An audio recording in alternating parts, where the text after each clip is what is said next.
Hi friends, this is Windsor. நம்ம சேனலுக்கு உங்களை எம்புடன் வரக்கு நம்ம சேனல் வந்து பார்த்தீங்கன்னா உங்களோட கெரியர் செட் பண்ணுறதுக்காக தான் நீட் கவுன்சிலிங் சொந்தமாக நிறைய வீடியோஸ் வந்து உங்களுக்கு நம்ம கொடுத்துருக்கோம். கண்டிப்பாக நம்ம சேனலை ஃபாலோ பண்ணுங்கள். மறக்காமல் உங்கள் ஃப்ரெண்ட்ஸுக்கும் மேக்ஸிமம் நம்ம சேனலை பற்றி சொல்லுங்கள். அது மட்டும் இல்லாமல் நீட் கவுன்சிலிங் சொந்தமாக எந்த டவுட்டாக இருந்தாலும் எப்போ வேணாலும் நீங்கள் நம்மளை தொடர்பு கொள்ளலாம். நம்மளோட நம்பர் டிஸ்கிரிப்ஷன் பாக்ஸில் இருக்குது, எடுத்து நீங்கள் யூஸ் பண்ணிக்கலாம். ஓகே ஃப்ரெண்ட்ஸ், அதாவது நம்ம பாண்டிச்சேரியில் வந்து பார்த்திங்க அப்படின்னா சென்டாக் கவுன்சிலிங்க்கு என்ன பார்த்தீங்கன்னா கால் ஃபர் பண்ணிட்டாங்க. இதுவும் பார்ட் ஆஃப் நீட் கவுன்சிலிங்கில் ஒன்று தான், சரியா? அதாவது பாண்டிச்சேரியில் மொத்தம் வந்து பார்த்திங்கன்னா 4 காலேஜஸ் இருக்குது, சரியா? அந்த 4 காலேஜில் வந்து பார்த்திங்க அப்படின்னா, அதாவது ஒரே ஒரு காலேஜ் வந்து கவர்மெண்ட் காலேஜ், மீதி 3 காலேஜ் வந்து பார்த்திங்கன்னா ப்ரைவேட் காலேஜ். ஒன்று வந்து பார்த்திங்கன்னா கிறிஸ்டியன் மைனாரிட்டி, இன்னொன்று வந்து பார்த்திங்கன்னா தெலுங்கு மைனாரிட்டி, இன்னொன்று வந்து பார்த்திங்க அப்படின்னா ப்ரைவேட் காலேஜ், சரியா? அப்போ பாண்டிச்சேரியில் இருக்கிறவங்க மட்டும்தான் நம்ம என்ன அப்ளை பண்ண முடியும். மீதி எல்லாம் வந்து பார்த்திங்கன்னா அந்த 15%, சரியா? அதாவது ஆல் இண்டியா கவுன்சிலிங் மூலிமா வரும்ல 15%, அவங்களுக்கு வந்து பார்த்திங்கன்னா போயிடும்.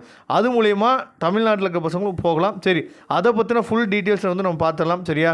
அதாவது இந்த சென்டாக்ல வந்து என்னென்ன கோர்சஸ்க்கு வந்து நம்ம அப்ளை பண்ண முடியும் அப்படின்னா எம்பிபிஎஸ், பிடிஎஸ், பிஏஎம்எஸ், அதுக்கப்புறம் வந்து பார்த்தீங்கன்னா வெட்டினரி, சரியா?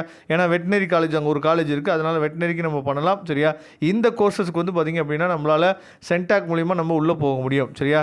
அப்போ என்னென்ன அவைலபிலிட்டி சீட்ஸ் இருக்குது மெடிக்கலில் வந்து பார்த்திங்க அப்படின்னா கவர்மெண்ட் கோட்டா இருக்குது. அதே மாதிரி யூடி ஆஃப் அதாவது புதுச்சேரி, அதாவது யூனியன் பிரதேசம்னு சொல்கிறோம்ல பாண்டிச்சேரி, அது மூலிமா மைனாரிட்டி கோட்டாவுக்கு போகலாம், சரியா? Christian and Telugu minority quota போகலாம். அதுக்கப்புறம் all India management quota and NRI quota, சரியா? அதே மாதிரி டென்டலுக்கும் அதே மாதிரி தான். ஆயுர்வேதா வந்து பார்த்தீங்கன்னா கவர்மெண்ட் கோட்டா. அதுக்கப்புறம் வெட்டினரிக்கு வந்து பார்த்திங்கன்னா national self supporting quota, NRI quota, இது எல்லாமே வந்து பார்த்திங்கன்னா இருக்குது, அவைலபிலிட்டி இருக்குது, சரியா? அதை நீங்கள் பார்த்துங்க.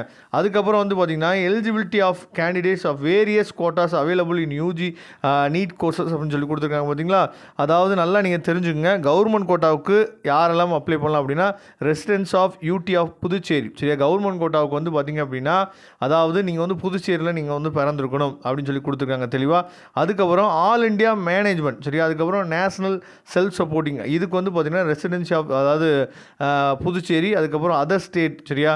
அவங்களும் என்ன சொல்லுவாங்க அப்ளை பண்ணலாம் அப்படின்னு சொல்லி கொடுத்துருக்காங்க. அதுக்கப்புறம் மைனாரிட்டி, தெலுங்கு கிறிஸ்டின் மைனாரிட்டியில் நீங்கள் அப்ளை பண்ணிங்க அப்படின்னா நீங்கள் புதுச்சேரியில் பிறந்திருக்கும். அதுக்கப்புறம் என்ஆர்ஐ கோட்டாவில் வந்து பார்த்திங்கன்னா எம்பிபிஎஸ், பிடிஎஸ், பிஏஎம்எஸ்க்கு வந்து பார்த்திங்கன்னா என்ஆர்ஐ ஸ்பான்சர்டு, அதுக்கப்புறம் ஓசிஏ, அதுக்கப்புறம் ஃபாரின் நேஷனல், சரி, இவங்களாம் பண்ணலாம். அதுக்கப்புறம் என்ஆர்ஐ கோட்டா வெட்டினரிக்கு வந்து பார்த்தீங்கன்னா என்ஆர்ஐயில் இருந்தீங்க அப்படின்னா உங்கள் என்ஆர்ஐ எலிஜிபிளாக இருந்தீங்கன்னா நீங்கள் வந்து அப்ளை பண்ண முடியும் உங்களால். அதுக்கப்புறம் ரொம்ப முக்கியமான அப்டேட் வந்து பார்த்திங்க அப்படின்னா எவ்வளோ ஃபீஸ் வந்து நம்ம பே பண்ணணும், அப்ளிகேஷன் ஃபீஸ், சரியா? ஏன்னா ஃபஸ்ட்டு ஸ்டார்டிங்கில் நமக்கு வந்து ஒவ்வொரு ஸ்டேட்டுக்குமே வந்து இந்த மாதிரி தான் அப்ளிகேஷன் ஃபீஸ் வந்து ஓப்பன் பண்ணி அப்ளிகேஷன் ஃபீஸ் வந்து அதாவது கட்டி நம்ம என்ன பண்ணணும் போடணும். அதுக்கப்புறம் அவங்க வந்து ரேங்க் லிஸ்ட் வெளியிடுவாங்க. ரேங்க் லிஸ்ட் வெளியிட்ட பின்னாடி நம்ம என்ன பார்த்தீங்கன்னா நம்ம ரேங்க்கு கிடைக்குமா கிடைக்காதான்னு பார்த்துட்டு அதுக்கப்புறம் நம்ம வந்து கவுன்சிலிங்க்கு வந்து அதாவது அப்ரோச் பண்ணும்போது நம்ம கேஷ் அண்ட் டெபாசிட் இதெல்லாம் நம்ம வந்து பே பண்ணுற மாதிரி இருக்கும், சரியா? அதனால் இப்போ கவர்மெண்ட் கோட்டாக்கு நீங்கள் ட்ரை பண்ணும்போது எஸ்சி, எஸ்டி, பிடபிள்யூவில் இருந்தீங்க அப்படின்னா 500 நீங்கள் பே பண்ணுற மாதிரி இருக்கும். அதர்ஸ் வந்து பார்த்தீங்கன்னா 1000, சரியா? அதுக்கப்புறம் அதர் ஸ்டேட்ஸ்க்கு வந்து நாட் அப்ளிகபிள்னு சொல்லியிருக்காங்க, நீங்கள் வந்து எலிஜிபிள் கிடையாது அப்படின்னு சொல்லிட்டாங்க. அதுக்கப்புறம் மேனேஜ்மெண்ட் கோட்டா, அதாவது ஆல் இண்டியா மூலியமாக வர்றதுக்கு வந்து பார்த்திங்க அப்படின்னா எஸ்சி, எஸ்டிக்கு வந்து பார்த்தீங்கன்னா பிடபிள்யூ 1000 நம்ம பே பண்ணணும். அதர்ஸ் வந்து 2000 நம்ம பே பண்ணணும். அதர் ஸ்டேட்ஸ் வந்து பார்த்தீங்கன்னா 2000. அதுக்கப்புறம் என்ஆர்ஐ ஸ்பான்சர்ட், சரியா? இவங்கெல்லாம் செல்ஃப் சப்போர்ட்டிங், இவங்கெல்லாம் எவ்வளோ பே பண்ணணும் அப்படின்னா 5000 நீங்கள் பே பண்ணணும், சரியா? அது எஸ்சி, எஸ்சியாக இருந்தாலும் சரி, இல்லை அதர் ஸ்டேட்டாக இருந்தாலும் சரி, நீங்கள் 5000 பே பண்ணுற மாதிரி இருக்கும். ஆன்லைன் அப்ளிகேஷன் வந்து பார்த்திங்கன்னா இன்றைக்கி நமக்கு வந்து ஓப்பன் ஆகிடுச்சு, சரியா? Last date of submission of online application வந்து நமக்கு வந்து 6/8/2024 வரைக்கும் இருக்குது, சரியா?